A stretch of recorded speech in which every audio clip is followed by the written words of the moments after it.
Today, I want to introduce the tomb of Hafiz, commonly known as Hafiziyeh, are two memorial structures located in the northern edge of Shiraz, in memory of the celebrated Persian poet Hafiz.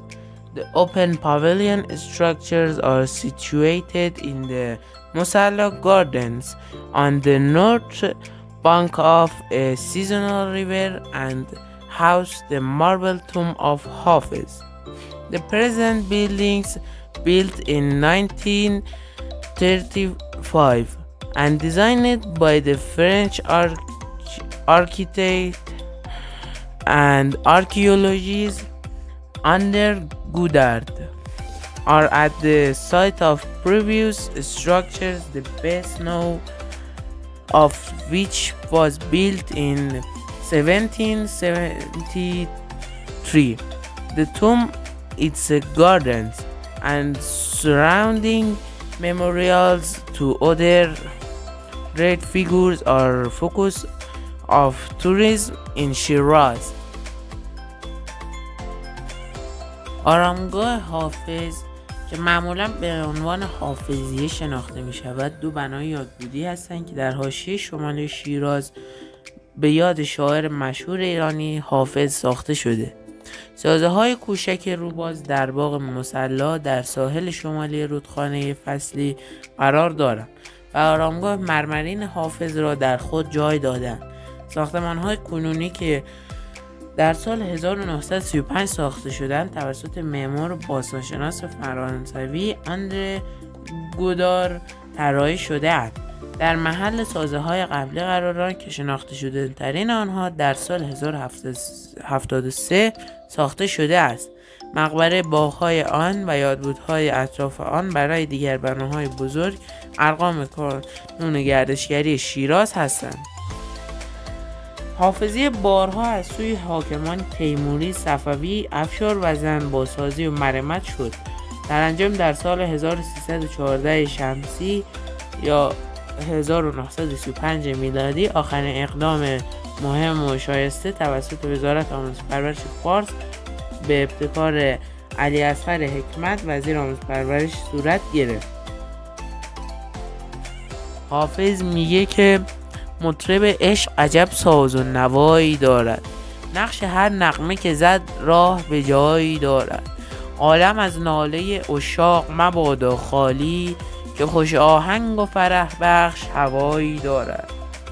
پیر دردکش ما گرچه ندارد زر و زور، خوش عطا بخش و خطا پوش خدایی دارد.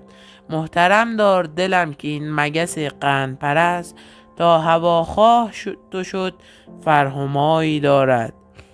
از عدالت نبود دور گرش پرسد حال پادشاهی، که به همسایه گدایی دارد. اشک خونین بنمودم به طبیبان گفتند، درد عشق است و جگرسوز دوایی دارد. ستم از غمزه می آموز که در مذهب عشق، هر عمل اجری و هر کرده جزایی دارد. نغز گفت آن بت ترسا بچه باد پرست، شادی روی کسی خور که صفایی دارد.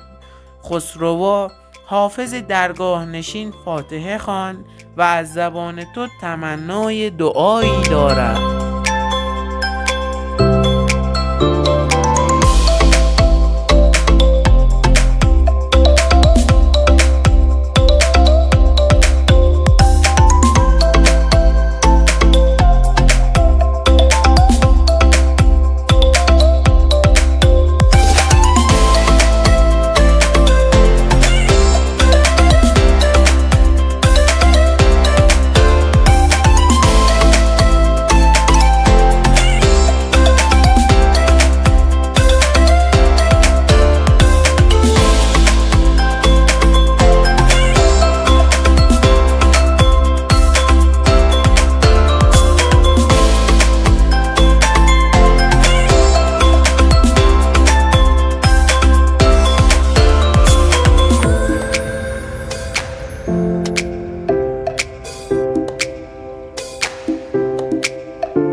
چرمی کار شده، طرح منبت. این طرح هم روی قاب کار شده، هم روی جلد کتاب این طرح داره که نفیس ترش میکنه. دور تا دور کتاب تراکب آینه‌ای کار شده، برگاش خیلی نفیسه. شرف ابریشم و معطر کار شده که عطری هم که داره گل یاس و بهار نارنج شیرازه که همیشه هم میمونه، چون که داخل تاروپود و خمیرهای خود کاغذ به کار رفته، دائمی و ماندگاره. حتی ترکیبی که دور کار هست گل ریز هفرنگ و پس زمینه فیروزه‌ای رو داره که یه رنگ اصیل ایرانیه و هم اشعار حافظ رو داره، هم چند خط فالنامه. بین کتاب نگارگری هم کار شده.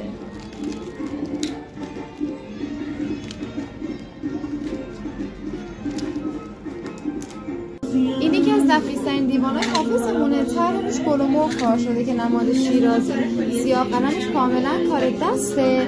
دور تا دور کتاب به صورت منبته. دو تا کتاب نفیس رو با هم داره، هم دیوان حافظ رو داره و هم روایت خیام. به صورت چرخشیه و یه کار خیلی دکوراتیوه. کتابشون هم خیلی کار نفیسیه. این دیوان حافظشه که برگاش و شرف ابریشم و معطره، عطری هم که داره گل یاس و بهار نارنج شیرازه که داخل تاروپود و خمیرهای خود کاغذش به کار رفته، همیشگی و ماندگاره. حتی ترکیبی هم که دورش کار شده یه کار اصیله، گل ریز هفرنگو داره. این نمونه سبک اصلی دیوان حافظ کار شده که اشعار پشت سر هم اومده. این دیوان حافظ و کار روایت خیامش هم هست با همون برگای شرف ابریشم و معطر که دو بیتی ها به سه زبان هم ترجمه شدن، انگلیسی، آلمانی و فرانسوی. تصویرشون هم که کار اصیله، حالا پس زمینه آبی فیروزه‌ای و گل هفرنگ دارن.